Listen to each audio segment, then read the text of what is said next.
Worldwide Jets, worldwide Mets. On the Breakfast Club. She's a culture shift. It's time to set it off. Okay, stories. Quick ones. Jeezy wants custody of his daughter Monaco. Claims Jeannie ain't around. So this is probably why she wanted the details of the divorce public. Mm-hmm. You know, but he didn't. But that's just something quick. I ain't diving into it because it's self-explanatory. Okay. That says a lot, though, when the father wants custody of the child. Yeah, and then he claims that the mother's not around. So. But that's most certain cases, right? When people get divorced, the father fights for custody, the mother fights for custody. Though? Not full and then they custody. usually meet in the middle. He wants full custody or primary custody, right? Yeah, yep, primary. Yep. Scary Movie reboot is in the works and will be released next year. I'm actually okay with that. There's no way that you can that can't be dated. Scary Movie reboot, like the Wayans. That's like the third or fourth time they done rebooted it. 19 times. I know, but I still think because stuff keeps happening. Like all they do is they're gonna just kill a black person early and scare the hell out of white people the whole movie. I don't know. I look forward to this. I look forward to this. This is like one of the sequels I grew up on, so everyone was funny. That's just a way of saying, please cast me in Scary Movie. No, it's not. I want to be in a serious drama, like the one with Denzel and Spike Lee. All right. They got Ice Spice. Kevin Durant. They got Ice Spice. They don't need you. Okay. Hey, yo, not they don't need me because they got her, yo.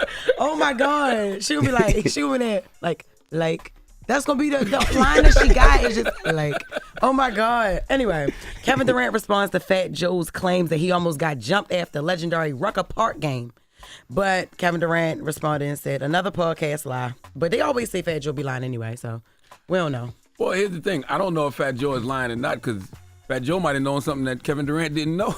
That's facts. There might have been some people out there that wanted to put the beats on KD, and he ain't even know. He ain't know that he got jumped? No. They didn't say he got jumped, that he was about to get jumped. Yes. Oh, he that's almost what people wanted to jump him because he okay. scored 80-plus points at the Ruckus. Right. Oh, okay. Well, it could be a lie. It couldn't be. We don't know. We'll see. I guess if Fat Joe says something, we'll know. All right. Blac Chyna shares her reaction and explains why she appeared in the Where is Wendy Williams documentary. Your moment that you shared with Wendy, how did that come about?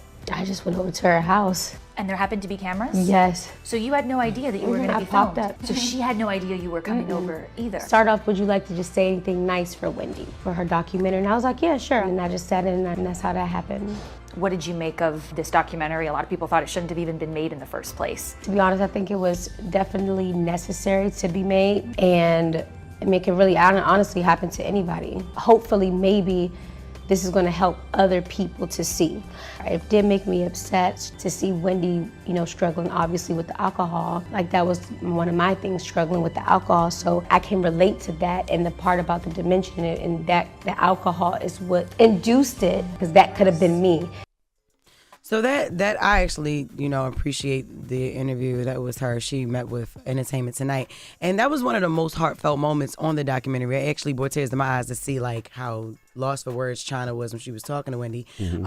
A lot of people in the comments was kind of conflicted. They was like, you didn't know that it was you would be on camera and that they were recording, but you had a whole mic on. No, she said she didn't know because she would just pop up on Wendy. She said that they agreed to be friends, and when she got there, she didn't know that she was just popping up on it, and then she didn't know before they let her upstairs, they asked her about the documentary, and that's why she was mic'd up, and then she didn't know what kind of documentary it would be, and then, of course, she had to sign a release because her face wasn't blurred, so she was well aware that she was made aware of that, but she said that it was great that they did that.